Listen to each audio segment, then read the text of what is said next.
ഇപ്പം എനിക്ക് ജോലി കിട്ടിയ ഇത് അപ്പോയിൻമെൻറ്റ് ഓർഡറാണ് കേട്ടോ. ഇത് കിട്ടുമ്പോൾ വല്ലാത്തൊരു സന്തോഷമാണ് നമ്മുടെ മനസ്സിൽ. ഈ ജോലി ഈ പൈസ കൊടുത്ത ജോലി കയറും, ഡൈൻ ഹാർനസിൽ കയറില്ലേ, പക്ഷെ നമ്മൾ പഠിച്ച് വാങ്ങില്ലേ, ഒരു വല്ലാത്തൊരു അഭിമാനമാണ് നമുക്ക് ഇത് കിട്ടുമ്പോൾ. അങ്ങനെ കിട്ടി. ഇതിൽ കിട്ടുമെന്നൊരു പ്രതീക്ഷ ഉണ്ടായിരുന്നു.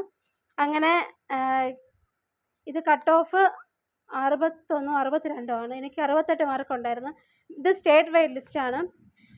113 പേര് മെയിൻ ലിസ്റ്റിലുള്ളൂ. എനിക്ക് 84ാമതാണ് എൻ്റെ റാങ്ക്. അങ്ങനെ ഇത് ഫെബ്രുവരിയിലാണ് ലിസ്റ്റ് വന്നത്, പക്ഷേ പെട്ടെന്ന് ജൂണിൽ തന്നെ എനിക്ക് അപ്പോയിൻമെൻറ്റ് ഓർഡർ വന്ന്. പിന്നെ അടുത്ത് LD ടൈപ്പിസ്റ്റ് അതെഴുതി, അതിലുണ്ട്.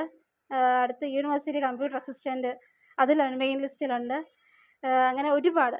പക്ഷെ ഞാൻ 2015 തുടങ്ങിയതാണ്. പിന്നെ എനിക്ക് പറയാനുള്ള ഫ്രണ്ട് ബെഞ്ചുമാണ്. ഈ രണ്ടും ഓർക്കണം, നിർത്തിയിട്ട് പോകരുത്. എപ്പോഴായാലും നമ്മൾ പഠിച്ചിട്ടുണ്ടോ